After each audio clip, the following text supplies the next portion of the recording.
भक्तजनों, आपका हमारे चैनल दैविक मंत्र पर हार्दिक स्वागत है।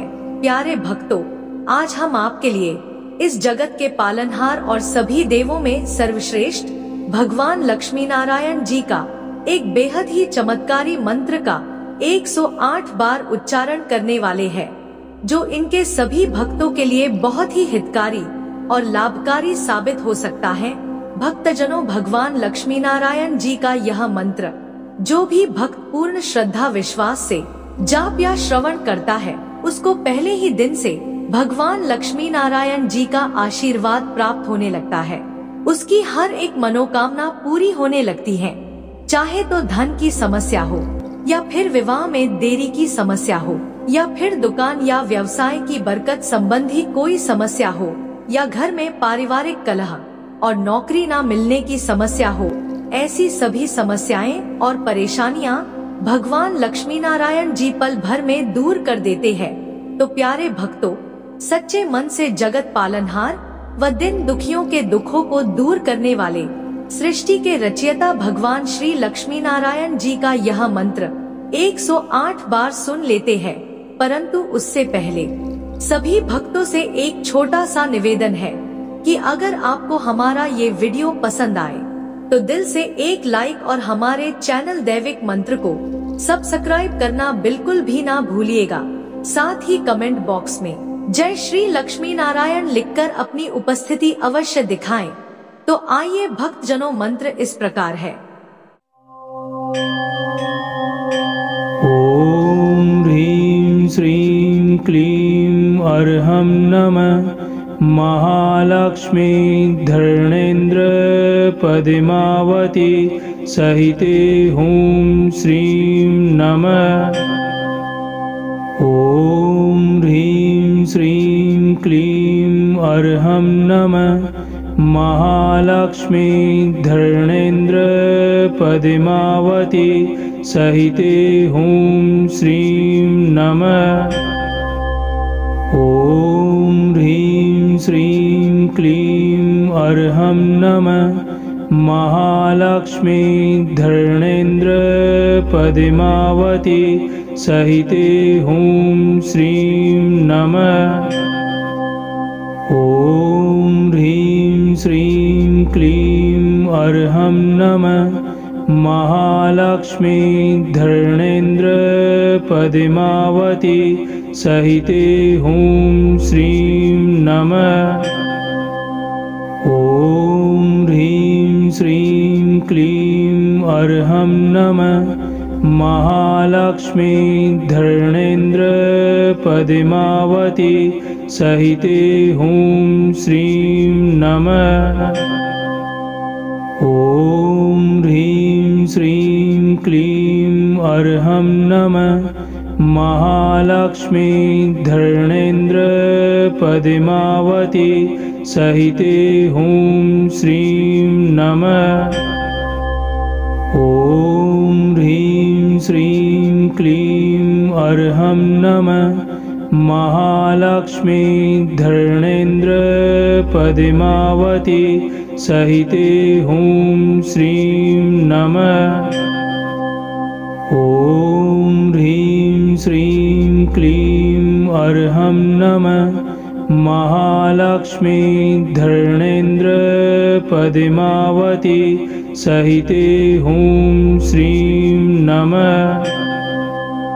ओम ह्रीं श्रीं क्लीं अर्हं नमः महालक्ष्मी धरणेन्द्र पद्मावती सहिते हूं श्रीं नमः।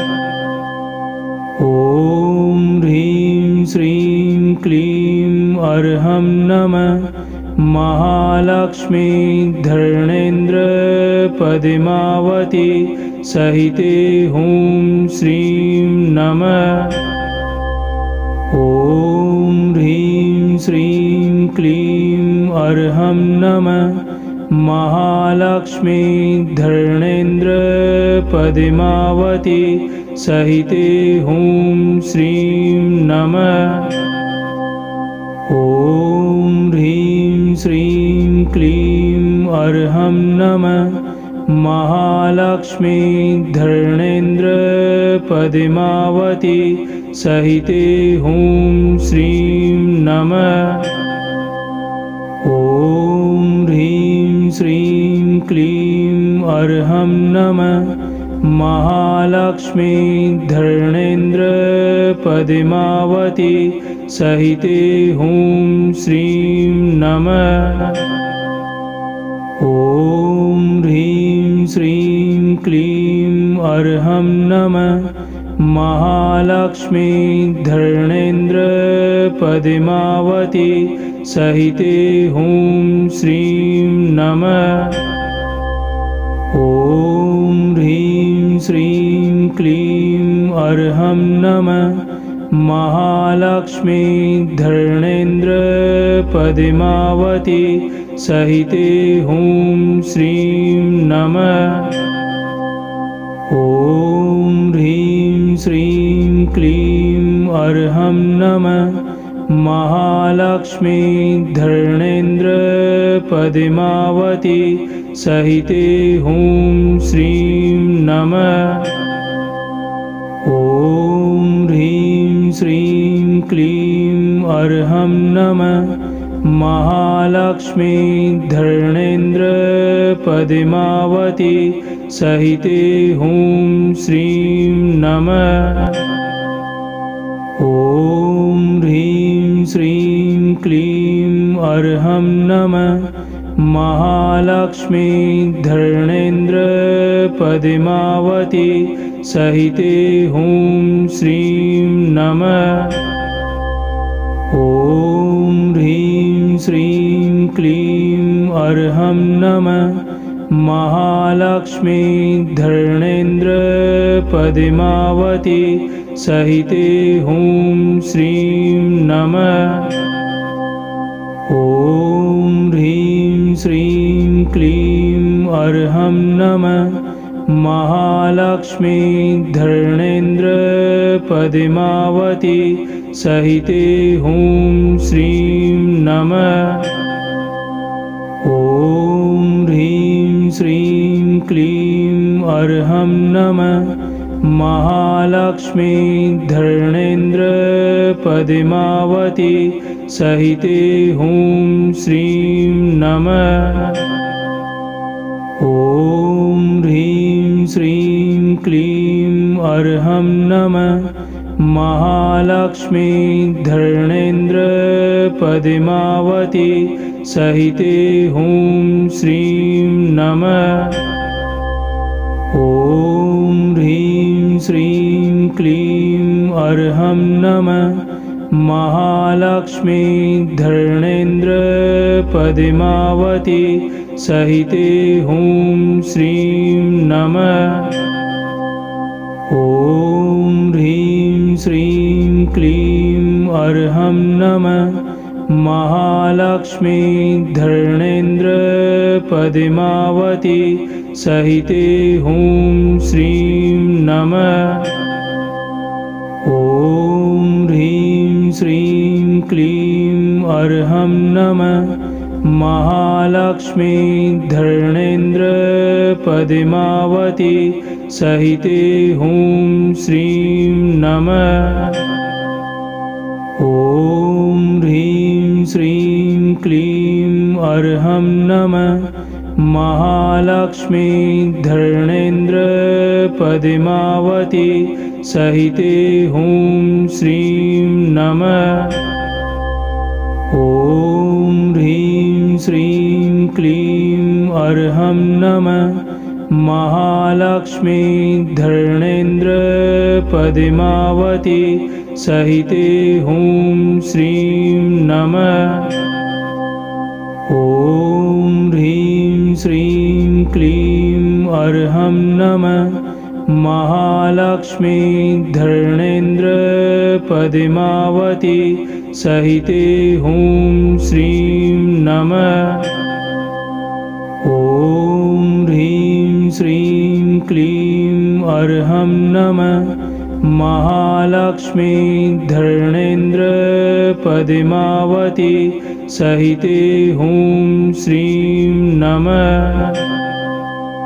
ॐ ह्रीं श्रीं क्लीं अर्हं नमः महालक्ष्मी धरणेन्द्र पद्मावती सहिते हुं श्रीं नमः।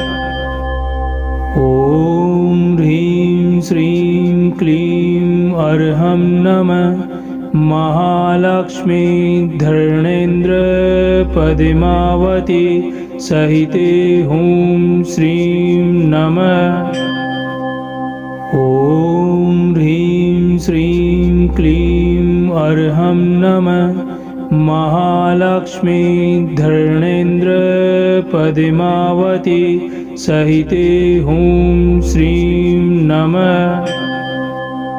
ॐ ह्रीं श्रीं क्लीं अर्हं नमः महालक्ष्मी धरणेन्द्र पद्मावती सहिते हुं श्रीं नमः। ॐ ह्रीं श्रीं क्लीं अर्हं नमः महालक्ष्मी धरणेन्द्र पद्मावती सहिते हुं श्रीं नमः। ॐ ह्रीं श्रीं क्लीं अर्हं नमः महालक्ष्मी धरणेन्द्र पद्मावती सहिते हुं श्रीं नमः। ॐ ह्रीं श्रीं क्लीं अर्हं नमः महालक्ष्मी धरणेन्द्र पद्मावती सहिते हुं श्रीं नमः। ॐ ह्रीं श्रीं क्लीं अर्हं नमः महालक्ष्मी धरणेन्द्र पद्मावती सहिते हुं श्रीं नमः। ॐ ह्रीं श्रीं क्लीं अर्हं नमः महालक्ष्मी धरणेन्द्र पद्मावती सहिते हुं श्रीं नमः। ॐ ह्रीं श्रीं क्लीं अर्हं नमः महालक्ष्मी धरणेन्द्र पद्मावती सहिते हुं श्रीं नमः। ॐ ह्रीं श्रीं क्लीं अर्हं नमः महालक्ष्मी धरणेन्द्र पद्मावती सहिते हुं श्रीं नमः। ॐ ह्रीं श्रीं क्लीं अर्हं नमः महालक्ष्मी धरणेन्द्र पद्मावती सहिते हुं श्रीं नमः। ॐ ह्रीं श्रीं क्लीं अर्हं नमः महालक्ष्मी धरणेन्द्र पद्मावती सहिते हुं श्रीं नमः। ॐ ह्रीं श्रीं क्लीं अर्हं नमः महालक्ष्मी धरणेन्द्र पद्मावती सहिते हुं श्रीं नमः। ॐ ह्रीं श्रीं क्लीं अर्हं नमः महालक्ष्मी धरणेन्द्र पद्मावती सहिते हुं श्रीं नमः। ॐ ह्रीं श्रीं क्लीं अर्हं नमः महालक्ष्मी धरणेन्द्र पद्मावती सहिते हुं श्रीं नमः।